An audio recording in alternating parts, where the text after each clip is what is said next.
Number 5 is Glenn Lesher. Glenn is sporting a very modern blue sports coat, light khaki pants, blue open collared shirt, and suspenders. Top class.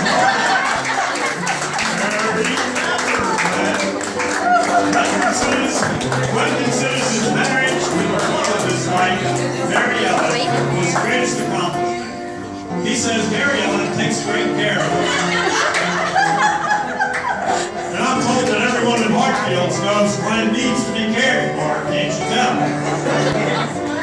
Glenn's first car was actually a motorcycle, a 1937 Harley that he drove locally in his Pennsylvania hometown.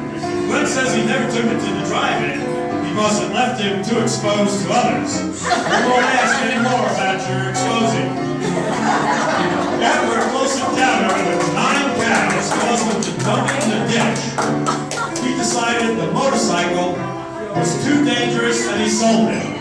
Wise decision, Glenn, or you might not have made it to Heartfields. Glenn's favorite hobby is woodworking. He took 2 semesters of woodworking in high school and was hooked. According to Glenn, he's just a tinkerer. But as Mary Ellen emphasizes, he can fix anything. Now that's a useful hobby to have. As a former junior high school principal in Maryland, Glenn offers this wise and learned advice to our young people. Know that nothing comes easy. You have to work hard for everything you get. So it's imperative to get as much work experience as you can while you're young. Good advice, Glenn. Had he taken a different career path, it would have been as an entomologist. For those of us that don't know, that's a bug lover. He was going to do that with the government. Glenn, maybe you could be Heartfield's own crime scene investigator, CSI Bill Grissom. Glenn would like the judges to know that he considers himself extremely fortunate to have been happily married for 66 years. And while he honestly says, I'm not special, folks around him would dispute that, because he makes people laugh every day. Thank you so much, Glenn. Lesher. And he's going to share a few reminiscences with us.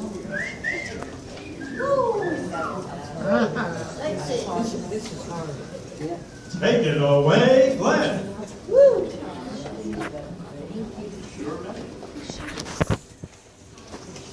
My talent lies in reminiscing, I hope.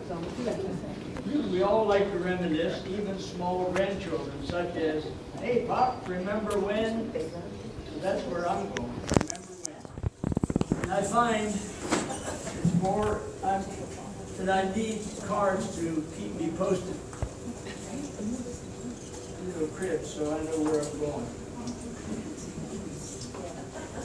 In fact, I have been looking seriously for memory pills. I haven't seen any, but I have a story about memory pill that I want to share with you. A senior couple was having a guest in, and the 2 men were chatting away, and finally the host said, you know, my wife and I are taking memory pills. He said, oh, that's wonderful, says the guest.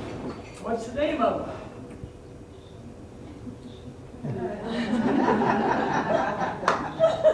Well, he said, finally the host says, what's the name of that beautiful flower with thorns? And the guest says, Rose. He said, I got it. Hey, Rose, what's the name of those pills?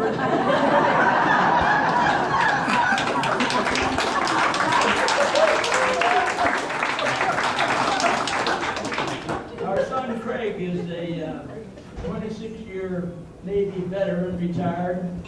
He's a captain. And during the time he was in the service, he was sent to the War College in Carlisle, Pennsylvania. And at the graduation, Congressman J.C. Watts was the speaker, and this is the story he told as he reminisced. His friend, after graduating from high school, went to the city and worked in a grocery store. And one evening after a while, he was closing up, and this lovely lady came up and said, oh, please don't close the store. I need a half a head of lettuce. He said, lady, I assure you, we do not sell a half a head of lettuce. So she kept bugging him until finally said, all right, I'll take you down to the manager. So he goes down to the manager and he says, there's this old hag out there who wants a head of lettuce, half a head of lettuce. He looked across across his shoulder, and there she stood. And he said, and this lovely lady would like to have the other hand.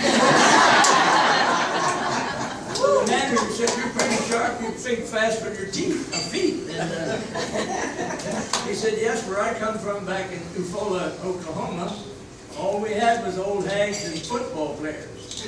And this manager said, that's interesting, my wife comes from Eufaula. He said, what position did she play? A couple little things about friend Barney back home in Squeedup. He was a show-off, liked to get up in front of the class and talk, so he got up one morning and went up to the teacher and said, Teacher, this morning I ate 3 eggs. She said, 8. Okay, I ate 8 eggs. And he went to a restaurant, sat down, and when he was finished eating, he called the waiter over and he said, what kinds of ice cream do you have? What flavors? And the waiter says, we have vanilla, chocolate, and strawberry. And just Barney says, do you have laryngitis? He said, no, just vanilla, chocolate, and strawberry. At one time, not too long ago, this is modern age, Barney was riding a plane to Toronto from up around Washington somewhere. And while he was riding, this lady got up and went from the regular section up to the first class. And the attendant went and said, lady, you don't have a first class ticket, you have to go back and sit down. She says, I'm blonde, I'm beautiful, I'm going to Toronto, and I'm not changing. She went and got the co-pilot, and we went through the same thing. She wouldn't change for him either. So they called the pilot. He came back, spoke softly to her, she got up and moved. So they were wondering, what in the world did you say to her that made her move? He said, I told her this section of the plane is not going to Toronto.